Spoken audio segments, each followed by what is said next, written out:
खुलुमबाय बे समाव बडोलेण्ड इंखं टेलिभिजननि स्टुडियोआव आं मिथिका नार्जारी दिनै मोनाबिलिनि गाहाय रादाबफ्राव दङ। माखासे केडारफोरा आलफा उदांनि केम्प नागारबोनो थियारि जादों बुंदों जेपि सिंह। धुबुरीनि राजा लामायाव हाथियार लानाय दुथांफोरनि उदखार। खानापारायाव पेरेड ग्राउन्डआव सासे पुलिस कन्स्टेबलआ हरखाब जिउ गोमादों।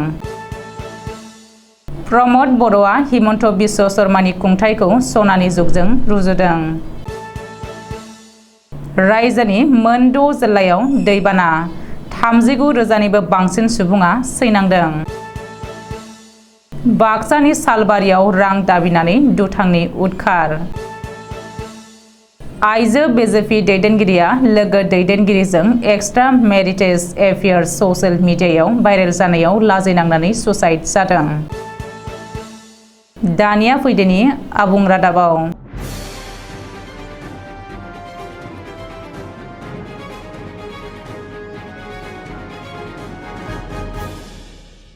आलफा उदांनि माखासे केडार आरो सोद्रोमाफोरा आफादनि केम्प नागारनो थियारि जादों। बे बाथ्राखौ बुंदों डिजिपि जेपि सिंहआ। डिजिपि जेपि सिंहआ 15 आगस्त एबा हादरनि उदांस्रि सान फालिथायनि सिगां रैखाथिखौ लानानै सावरायहैनाय समाव आलफा उदांनि माखासे केडारफोरा केम्प नागारनो थियारि जादों होननानै बुंदों। डिजिपि जेपि सिंहआ फोरमायथिनाय बायदिब्ला आलफा उदांनि माखासे केम्पफोराव गोब्राब आदारनि आंखाल जादों। सासे असमिया लाइमोना ओंखाम जायालासे थानो हानाया गोब्राब। बेनिखायनो माखासे केडारफोरा आलफा उदांनि केम्प नागारनानै न'आव फैफिननो थियारि जादों। बेजों समानैनो अखा बोथोरनि थाखाय मेलेरिया बेरामनि गाग्लोबनाया बांसिननायनि थाखाय आलफा उदांनि केडारफोरा जोनोम हादराव फैफिननो थियारि जानायनि गुबुन मोनसे गेदेर जाहोन। मख'नो गोनांदि आलफा उदांनि माखासे केडारफोरा गुबै लामायाव फैफिननो सिगांदों होननानै खौरां मोन्दों आरो बिसोरखौ जोनोम हादराव रैखाथियै लाबोफिनगोन होननानैबो जेपि सिंहखौ खौरांगिरिनि सिगाङाव खोथा होदों। बबेखानि आलफा उदांनि केडारफोरखौ रैखाथिजों लाबोफिननो थाखाय नसुं रायजो अरुणाचल प्रदेश आरो नागालेण्ड पुलिसजोंबो सावरायनाय जादों होननानैबो जेपि सिंहआ खौरांगिरिनि सिगाङाव बुंदों।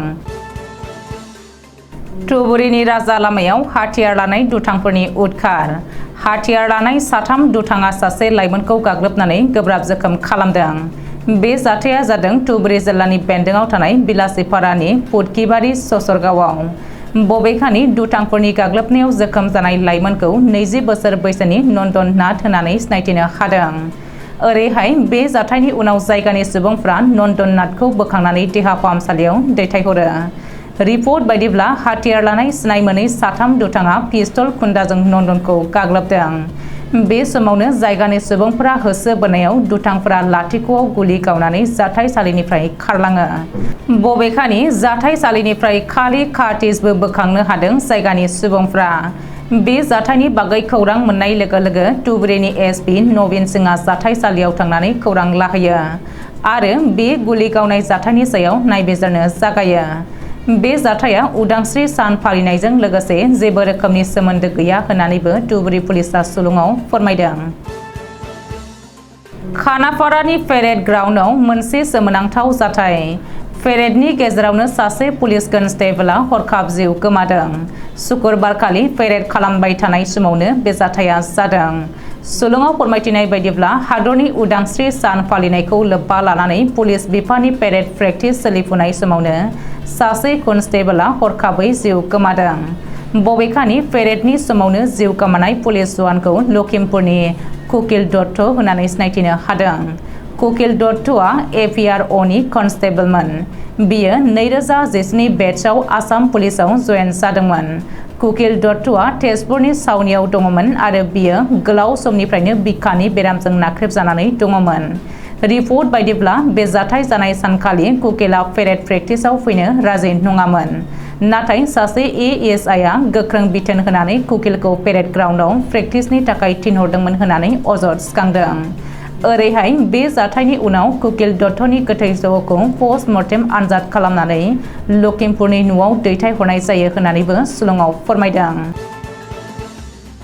भारतनि बिसायख'थि आय'गआ शुक्रबारखालि बियाब दाफामनायनि जोबथा फारिलाइखौ फोसावनायनि उनावनो रायजोनाङै बिजाथाय होदों। बेनि गेजेरावनो इउपिपिएलनि आफादगिरि आरो बिटिआरनि गाहाय प्रमद बर'आबो गावनि साननायखौ फोरमायदों। मख'नो गोनांदि बिटिआर हालामाव मोन 15 बिधानसभा बियाब सोसन जानायनि थाखाय प्रमद बर'आ खौरांगिरि मेल खुंनानै गोजोननाय फोरमायदों। बेजों लोगोसे प्रमद बर'आ फैबाय थानाय लोकसभा बिसायख'थिनि सायावबो गोनां बाथ्रा बुंदों। खौरांगिरि मेलाव प्रमद बर'आ बुंनाय बायदिब्ला इउपिपिएलआ क'क्राझार लोकसभायाव बिजाथि होगोन आरो गोदान मुं दोननाय मंगलदै अदालगुरि लोकसभायाव बिजेपिआ बिजाथि होगोन। नाथाय बेनि बागै दासिमबो दोलोआरि थाखोआव अफिसियेलि सावरायनाय जायाखै होननानैबो प्रमद बर'आ बुंदों। जेब्लासिम हिमन्त बिश्व शर्माया थागोन अब्लासिम बांद्राय बिसायख'थि फोसावदिंनो गोनां जानाय नङा। सा सानजा ओनसोलनि गासैबो बाथ्राया हिमन्त बिश्व शर्मानि सायावसो सोनारो। बबेखानि प्रमद बर'आ हिमन्त बिश्व शर्मानि खुंथायनि समखौ सनानि जुग होननानै बुंनायजों लोगोसे हेंथा दोलोआ गोदानै दानाय इन्डियाया लोकसभा बिसायख'थियाव जेबो गोहोम गोग्लैनाय नङा होननानैबो बुंदों। ओरैहाय जोबोरैनो सावरायजानाय आरो गोख्रों दाबि खालामजानाय अदालगुरि लोकसभा बियाबखौ बिसायख'थि आय'गआ दानानै होआखैब्लाबो बेनि दाबिया अरायसम थाबाय थागोन होननानैबो प्रमद बर'आ खौरांगिरि मेलाव बुंदों। रायजोनि मोन 6 जिल्लायाव फिन दैबाना लोमसावदों। रायजोनि मोन 6 जिल्लायाव फिन दैबाना लोमसावनायाव 39,000निबो बांसिन थागिरि रायजो राजाफ्रा सैनांदों। Assam state disaster management authority सुंद'यै ASDMA नि सुलुङाव फोरमायथिनाय बायदिब्ला धेमाजि, डिब्रुगड़, दरं, जरहाट, गलाघाट आरो शिबसागर जिल्लायाव दैबाना लोमसावनानै गासै 19,163 सुबुंफ्रा सैनांदों आरो आनि-थानि जानांदों। बेनिनो 5,666 सुबुंफोरा धेमाजि जिल्लानि। मोन 6 जिल्लानि गासै मोन 18 रेभिनिउ सार्कलनि 175 गामिफोरानो दै सिङाव गोदोदों। बेनिनो धेमाजि जिल्लानि जनाय, धेमाजि, गगामुख आरो सिसि बरगाव रेभिनिउ सार्कलनि मोन 44 गामिफोरा दैबाना लोमसावदों होननानै ASDMA नि सुलुङाव फोरमायदों। बबेखानि रायजोनि मोन 6 जिल्लायाव दैबानाजों 2,047.47 हेक्टर आबाद फोथारा खहा जादों। बेनिनो धेमाजि जिल्लायाव 396.27 हेक्टर आबाद फोथारा खहा जादों होननानै सुलुङाव फोरमायदों। बाक्सायाव दुथांफोरा रां दाबिनानै इनाय हाबा मावनाया सोराङाव फैदों।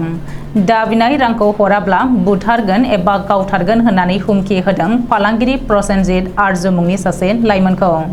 बाक्सा जिल्लानि सालबारि महकुमायाव मोनसे रां दाबिनाय जाथाय जादों। रां हरैनि जाहोनाव सानै दुथां लाइमोना बुदला बुदसि खालामदों सासे लाइमोन फालांगिरिखौ। सालबारिनि NC वाइन शपनि बिगुमा आरो लाइमोन फालांगिरि प्रसेनजित आरजु मुंनि सासे लाइमोनखौ 10 आगस्तनि मोनाबिलियाव 1 लाख रां दाबि खालामदों सालबारिनि हिरनजित बर' आरो निथन बर' मुंनि सानै दुथां लाइमोना।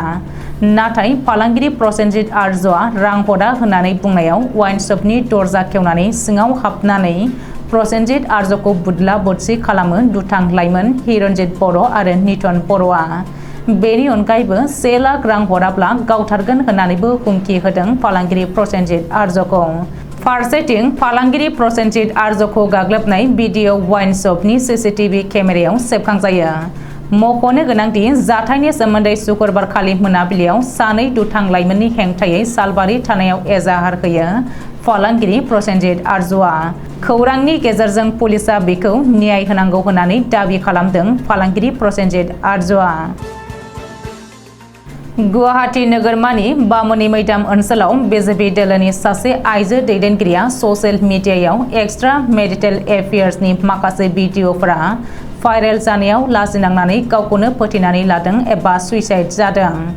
आसाम प्रदेश बिजेपि दोलोनि चेम्बार्स अफ कमार्सनि लेङाइ आफादगिरि आरो किसान मर्चानि रांगिरि इन्द्राणी तहबिलदार होननानै सिनायथि होदों सुइसाइड जानाय बिजेपि दोलोनि दैदेनगिरिखौ।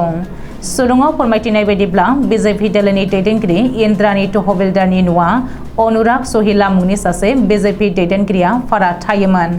बे खाबुखौ लानानैनो बिसोर सानैया एक्सट्रा मेरिटेल एफेयार्सआव गबोदोंमोन। बिसोरनि माखासे भिडिअफोरा ससियेल मिडियायाव भाइरेल जादोंमोन। बेखौ लानानैनो इन्द्राणी तहबिलदारा गावखौनो बुथारनानै लादों होननानै मिथिहोदों।